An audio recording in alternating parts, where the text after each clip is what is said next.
The cladding, it's Shou Sugi Ban. It's Japanese kind of conserving the wood, and it's burned. We really wanted to have a house with not so much maintenance on it, and also no paint and stuff like that we need to use now. And in the beginning it was a bit black when you put your hand on it, but now with the rain it's gone. This cladding is still needs to be done because we want to do it with it's called fungivores, and it's an actually a kind of mushroom which you put on, and then it's will be black. And then you need to feed the mushroom again. So with linseed oil, you put on it when the black gets a bit more grayish. Then you put the linseed oil, and then it's yummy, and then they're eating, and then they get black again. This is our tub, which gets filled with rainwater, and we use it sometimes in the morning to have a really cold start of the morning. We have a pear and a nice apple tree, which was in the garden of my uncle. Yeah, we want to have some nice fruits over here, and but we have also a lot of grass. So piece by piece, we are getting the grass away and putting more which we can eat. Here we have two technical things: the outside unit of the air conditioning system. It will be covered with a black mesh, so it will look better. And the small shed over there with the green roof on top is where the batteries and the inverters. In this one we have our three BMW i3 battery modules. In the car they do 400 volts, but here it's a 48 volt system. They're paralleled, and I'm working with all the Victron equipment with a solar regulator which is capable of doing the 5000 watts to DC, and then you have a Victron Multiplus which can power the house from the battery, but it can also power it from the solar in the day, but also generate output the excess electricity to the grid. So this one makes it DC. And this one knows if there's too much energy, it will just export it to the grid, which also includes the same 230 volt. And it's basically the maximum we get out of it is 6000 watts, which is more than enough for us, even though we use everything electrical induction cooking. And then I reuse some parts from an electric car as well, so a big contactor relay and some pre-charge resistors are reused also from an electric vehicle. But you have to really know what you're doing, because it can be really unsafe with these batteries. So in a couple of LED batteries you can just hook them up and you don't have to care about them too much. And these ones you need to monitor everything, which we are doing here. So that's nice. The car batteries already come with all this hardware to monitor them in a car with CAN bus systems, and I'm just reusing that as well, monitoring voltages and temperature. But you have to know what you're doing, otherwise don't start reusing these kind of batteries and just buy LFP batteries, because they are probably the best choice now.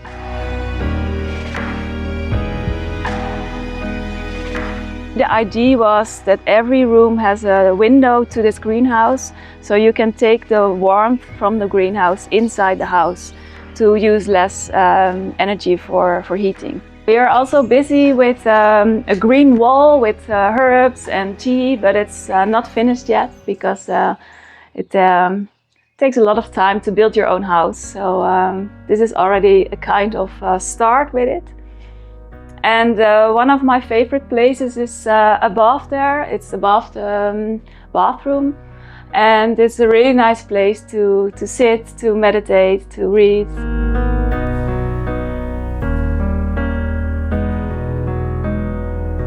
We were very lucky because we were searching for triple glass, and we found these big windows. So actually we built our house around these windows. So first we thought about a roof like this, but then these huge ones didn't fit. So that's why we have now a roof like this. Here we build a couch where we can put stuff inside because we live pretty tiny, that's easy. The pillows are still making because I'm a sustainable designer, interior designer, and I really don't want to use something from fossil fuels. So I really want pillows which are from natural materials. As we don't watch so much television, we decide to put it in this suitcase, which we found on the streets in Amsterdam. So here's our television. We just need to plug in, and then we can watch a movie. Yeah, I like to make things which are have different types of functions. So as I show in the kids' room, the staircase with the cabinets, and well, this is the suitcase with the television. Here we have actually our main entrance, but we don't use it so often because we are going via the greenhouse. But the idea behind it is in wintertime you don't want to put all your cold or your warm outside, so you just walk through the greenhouse. So the greenhouse has several functions. And here's our kind of strange kitchen, because it's also secondhand and stuff like that, but we wanted to have a frame. And I like to show what we are doing with this frame, because as an interior designer, I really want to show new sustainable materials. So this is, for example, like a material which is made out of seaweed. And we just, all our cabinets will be with a seaweed in front. And then we have this tile, which will be our countertop of the kitchen. And it's made out of second-hand concrete, or no, not second-hand, how you call this? Yeah, recycled concrete, yeah. And with shelves inside. So the theme is a bit like beachy. And then here at the back we will have this mussel plate, and then in a different color than this one, a bit more like this. So then this will be like how the kitchen will look like, well, I hope in a couple of weeks.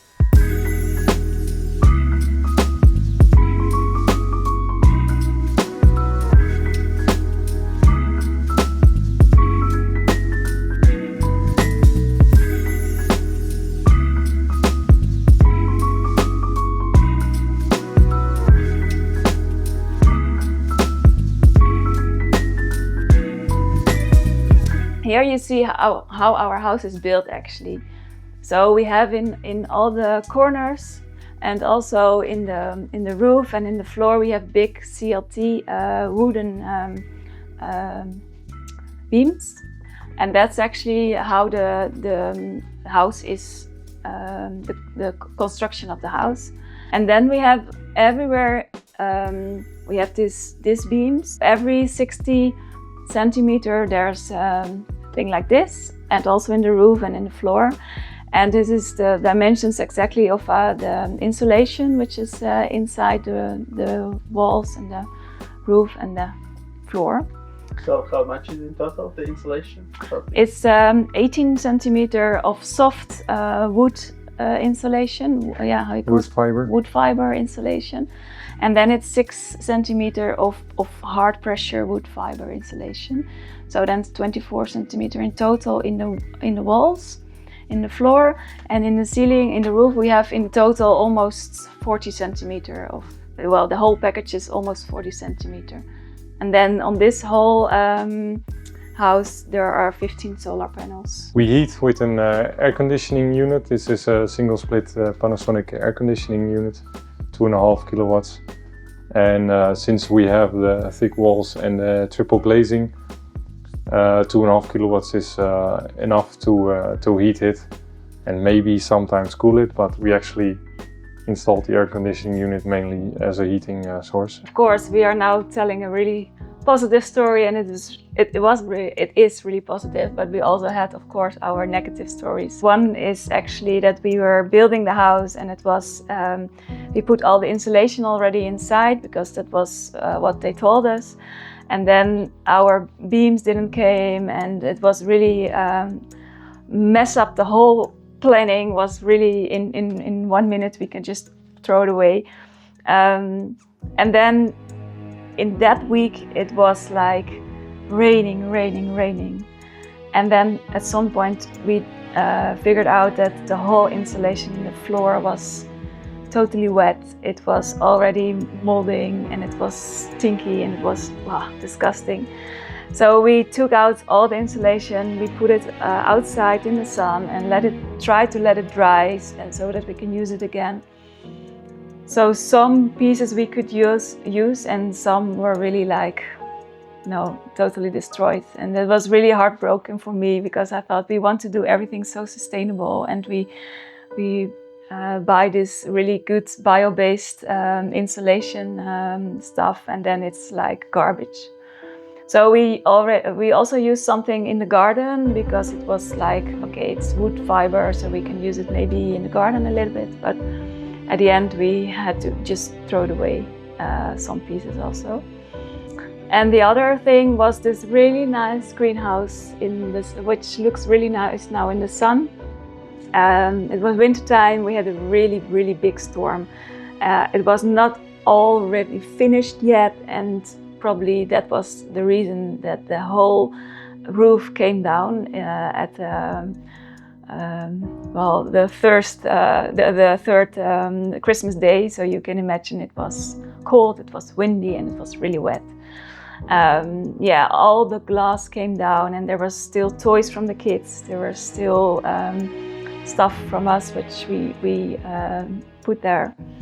Everything was with glass, and then it's really nice to live in a community. Like in a couple of minutes, all our neighbors were there, and they were cleaning up, helping us, and it was really heartwarming to see how quick that was fixed again. But it was really a kind of trauma, and after that we built it again with different glass, and we did kind of 5 or 6 different things to improvements. So that's also one of the things you have sometimes when you're like a pioneer or something.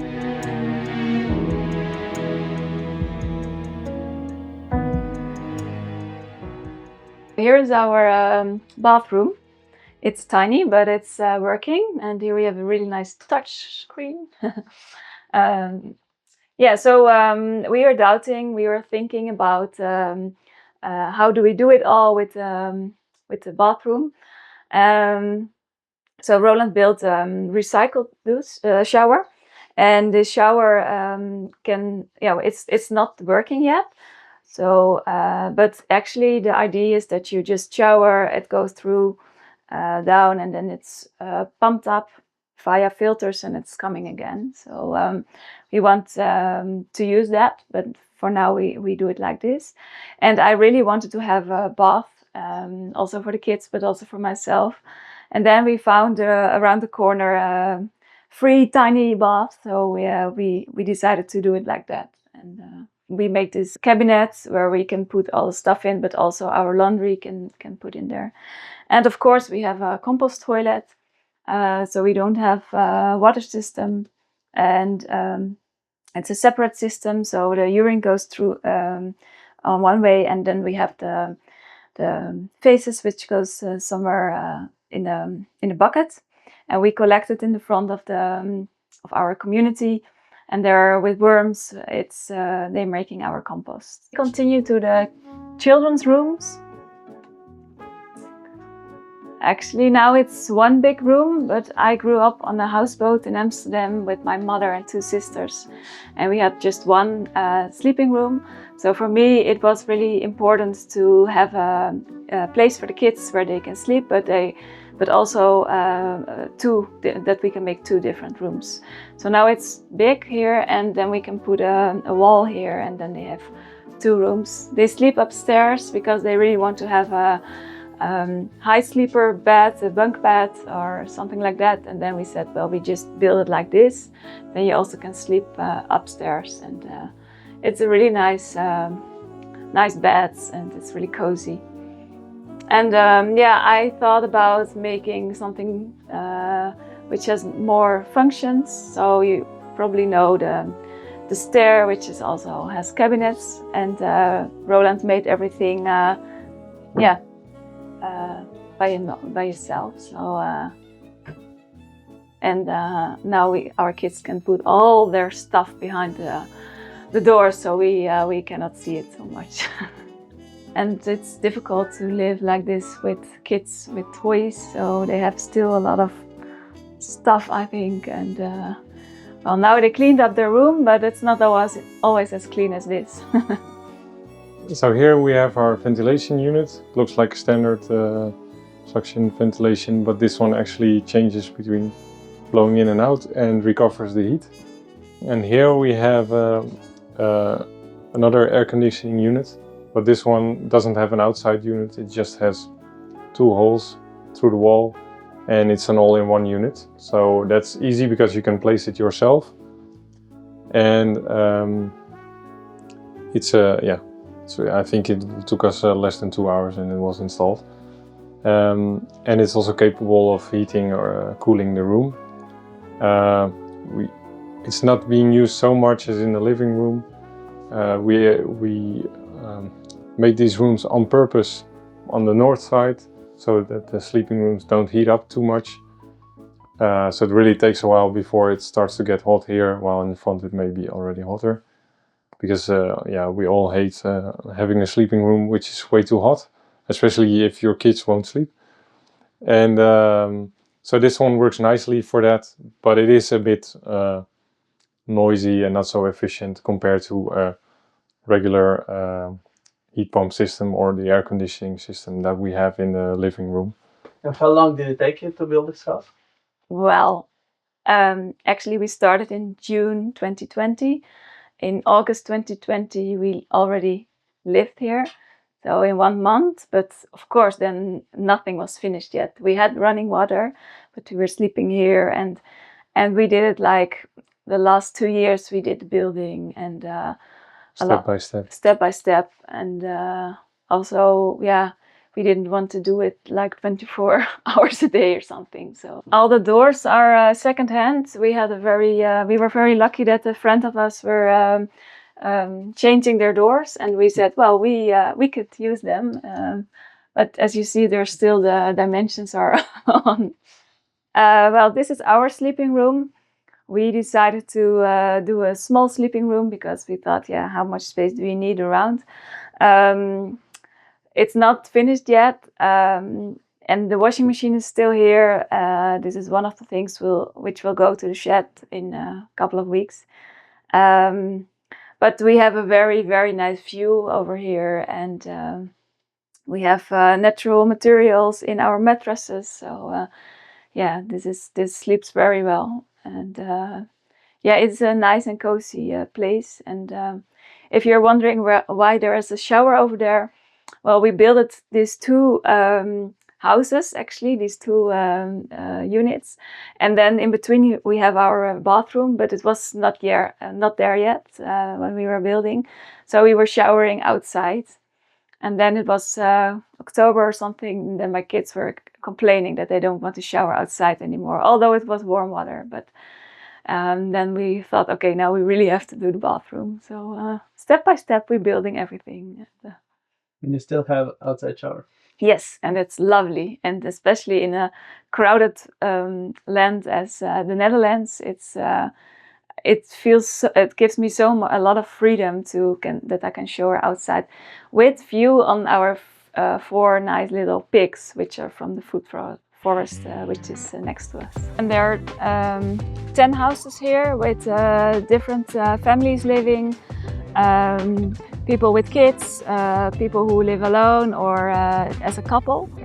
And we have also, we call it our center, where we give workshops, seminars, and stuff like that, because we are really an open community. We want to show how we did it, how we did the bio-based building, how we live together, and we want to share our knowledge to hope that more people can do like this, and that we are living in a more sustainable world.